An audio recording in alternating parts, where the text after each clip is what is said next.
Hello, fellow diggers. One and only Penny Digger here, guys. Wanted to step on here for a minute. You know, I was talking about the other day about my idea that I gave the prosthetic guy about wanting to make a digging leg, for lack of a better term. My idea originally to him was, you know, I was a lot of you probably don't know this. Before I became disabled, I was a commercial and industrial electrician. And I was a foreman for 2 or 3 contractors before the shit hit the fan. But I've installed, well, not installed, I've wired several rooftop units, big air conditioner, air handling units on the roof of several buildings in downtown Atlanta. And when they put those big units up there, they're so damn heavy and they vibrate when they run. So they put these big pads under the legs of those units. They're about 6 inches by 6 inches, and it's like a tire tread and some foam insulation on the inside and then another tire tread. And it sits up under there to keep the thing, give it something to vibrate against. It's not going to poke a hole in the roof. And my idea to him was to get one of those pads and glue it to a metal plate, preferably a metal plate that already had the connection end, where we could just hook up the doodads that we needed, and then when I get ready to go digging, I could just undo, or not undo, but loosen 4 screws that are torque screws in this thing, and take the foot off, set it aside, and put the pad on, and that would give me a nice big square walking surface. And it would be easy to get down and get back up, because I wouldn't have, you know, when you got 5 inches of toe sitting there, it kicks you forward like a kickstand. And that's uncomfortable as hell. I tried it here in the park. You know, I live in a small trailer park. There's 5 trailers on each side, so there's just 10 trailers. And I went and tried it around in the park, and that was hurting me, the way it was. And I was having to fight pushing back against it to try and get it to not push me forward. And that was hurting my back and hurting my legs, which I was in that damn wheelchair for 9 months, and my leg muscles got kind of weak. Well, it didn't do it overnight. They took 9 months for them to get that weak. I hope it don't take 9 months for them to get back where they were. I don't think it will, because I'm getting up and walking a pretty good bit, and now that the prosthetic guy imparted that piece of logic to me about putting the heavier sock on and keeping my nub from going down into the bottom of the cup and creating blisters and fluid pockets and everything, I didn't even think about that. I just know I woke up one morning and I couldn't get the leg on with the heavy sock, so I tried the medium one, still couldn't get it on, so I put a thin one on there and got it on, and I just didn't go back to the thicker ones. But once he started talking, it started clicking. I was like, well, that makes perfect sense, and now I know why I've been having the problems I've been having.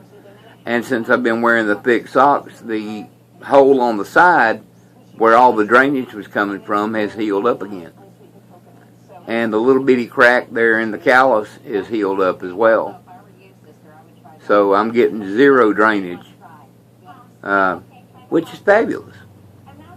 But I'm keeping the damn leg on most of the day and walking around the house. I'm not doing a whole lot of power walking, but I'm walking around the house. If I need to go to the store, you know, I'll walk down, get in the car. I've even started trying to teach myself how to drive with this leg on, which is not as easy as you would think. Because you would think, okay, well, you know, you were used to driving with 2 legs, you know, it'd be easy. No, with your regular leg, in your regular foot, you can make that foot pivot to push the gas pedal. This leg, no pivot. So the only way you can push the gas pedal is by literally pushing the leg down and pulling it up to get off the pedal. And several times I've had to move my leg back and raise it up higher on the pedal to get enough gas into the engine where it go as fast as I need it to go. Thank God for cruise control. Once I get it up at highway speeds, I set the cruise control and just put my leg back. But it was a lot easier driving with the left leg only. And I didn't think that was going to be easy, but that was real easy. I got pretty good reflexes anyway, so it wasn't giving me a problem.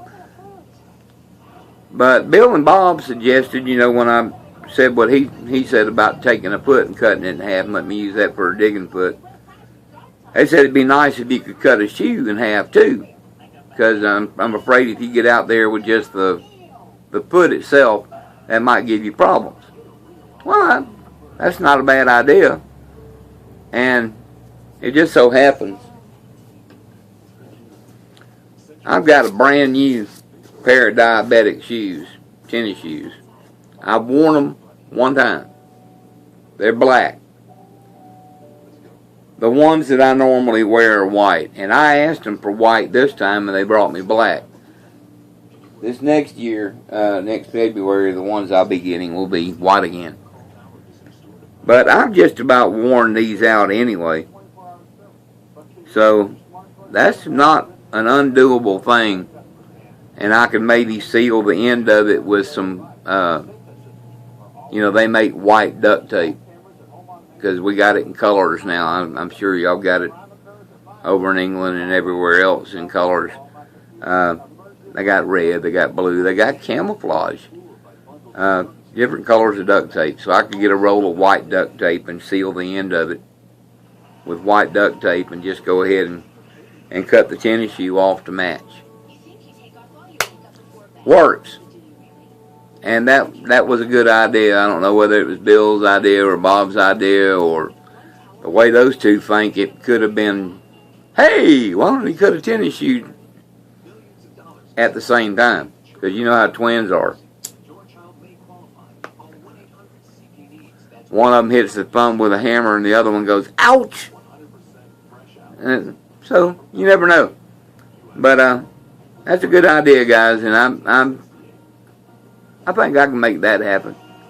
But anyway, I just wanted to step on here and bat that around for a minute. And I'm so looking forward to getting back out there digging. Mama still says she wants to be the one to get me another machine when I get ready. And, God, I would love to get that TC3 because it's got a big monitor so you can see it good, and it's supposedly anti-glare so you can see it in sunlight as well as you can in low light, and that would be excellent. They say if you can work a smartphone, you can work the detector. But even the ones they got at Calico that are demo models are like 300 and something, 375 I think. And Mama's on a fixed income too, and she's put a lot of stuff on her credit card lately. Not necessarily for me, but she doesn't want to build her credit card up, and I don't blame her. And she's on a fixed income just like I am, so I wouldn't ask her to do that anyway.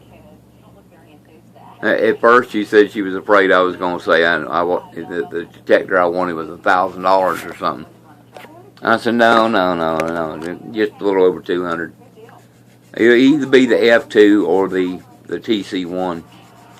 I can get the demo model TC1 for $217. So, and it's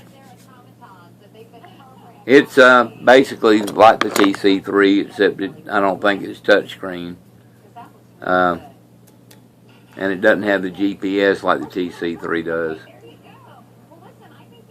and it doesn't have the anti-glare screen like the TC3.